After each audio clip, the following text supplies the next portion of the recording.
If you're in your 20s like me, you'll recognize this advertisement, that advertisement, and even that advertisement. And for all my Canadians out there like me, you'll especially recognize the House Hippo ad and the Stay Active ad with that Italian song that's stuck in all of our heads. Advertisements are everywhere, whether it's on the train, on the bus, a billboard on the side of the road. Even it could be an unskippable ad when you click on an OmniPixel stream. Let's face it, advertisements are inevitable, and product placements have always been in all of our previous beloved video games, and they're here to stay. When I made my video on the stolen skins of Counter-Strike, I came across one of the ugliest looking op skins I've ever laid my eyes on. And when I checked to see who was responsible for that abomination of a skin, it turns out ESEA was actually behind it. And I told myself, thank goodness we don't have that skin in the game, and I'm happy that we don't have other skins like that in the game that could advertise to another type of product or subliminal. The P90 Trigon and the M4A1S Atomic Alloy were created by Faceit. I gotta say that both skins do look good. I mean, they got a nice little modern aesthetic, vibrant orange going for it, but now that I know that Faceit is behind it, I kinda hate the skins now. But what about maps? It's not as if I'm gonna play Office against some closeted cheaters and stumble upon Mountain Dew cans or something. Oh, in CSGO, there's a lot more fake brands that exist in order to create an immersive experience for the user. Counter-Strike is somewhat grounded into reality. There aren't any superhero abilities. The maps are actually based around real-life places in the world, and it's a bit more gritty than other free-to-play multiplayer games out there, despite the fact that their last few updates have removed a little bit more of its grittiness. There are a couple fake brands that mimic real companies in the Counter-Strike universe, and here are my favorite ones. On the Franz J map, right before going to ramp, you'll see in the vending machine, you'll find something called Pebbles that mimic Smarties.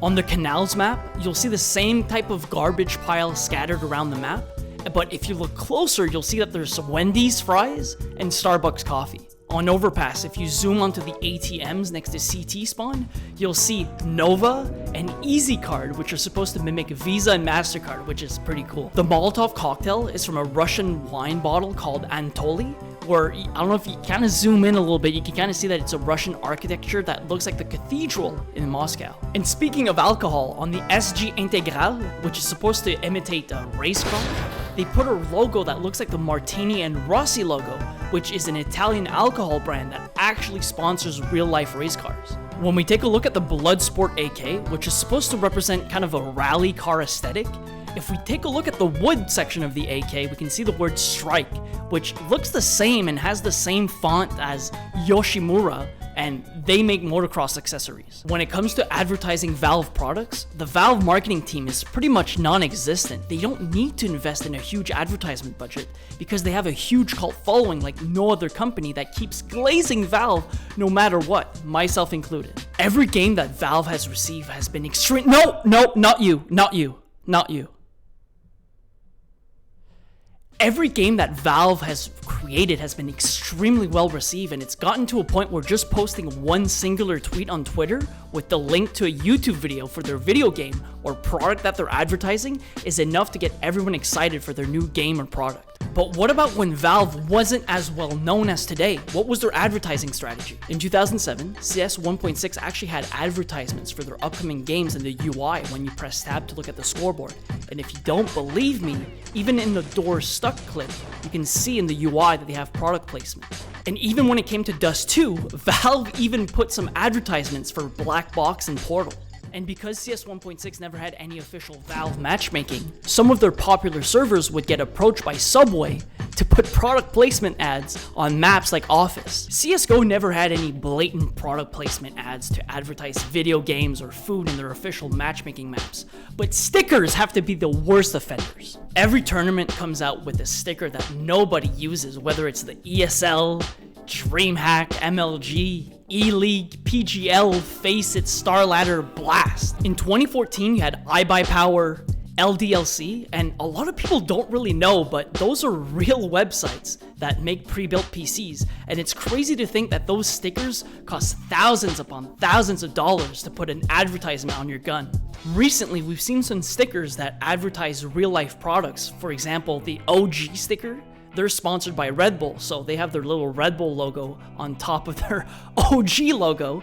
And also we can see Intel that used to sponsor the ESL Rio Major. And I don't know what this means for the future of Counter-Strike. Does this mean that the next major will see Cloud9 sponsored by Monster, Liquid sponsored by McDonald's, Into the Breach sponsored by Tesco's? I don't really know, and I surely hope not. But speaking of stickers with horrible advertising, did you know that there are sticker capsules that are in the game solely to promote a video game? Yeah, there's the Half-Life Alyx capsule, and to be completely honest, I'm not even mad about it just because it's a VR game made by Valve, so it makes sense to be there. And I also made a sticker craft from the capsule that even OniPixel back in December of 2022, hey, when he looked at that bad boy, he said W Craft. I remember, he used to be a 2K Andy, he was a very small streamer. Where I'm kind of scratching my head is for the Halo, Warhammer 40,000, and the Battlefield 2042 capsules. I don't want to be negative, but those stickers add absolutely no value or no craft potential to the game,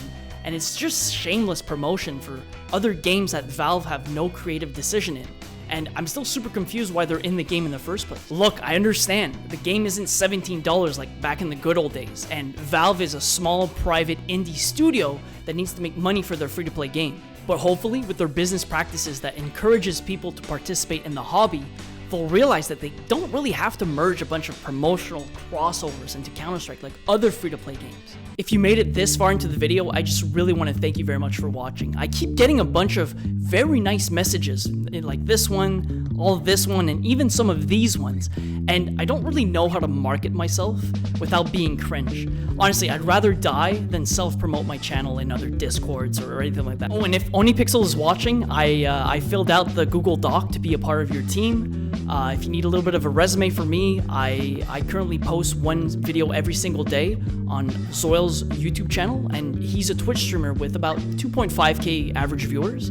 And look, man, I know Twitch in and out. I know all the emotes, I'm a part of a bunch of communities, and I also know a lot about Counter-Strike, so I think I'd be a really good fit. Again, I feel cringe self-promoing in my own video to you, to the channel. Anyways, I feel awkward. Just if you could take it into consideration. Again, thank you for watching, and I'll see you guys with another video. Okay, I don't know where to go. I feel awkward. I'm sorry.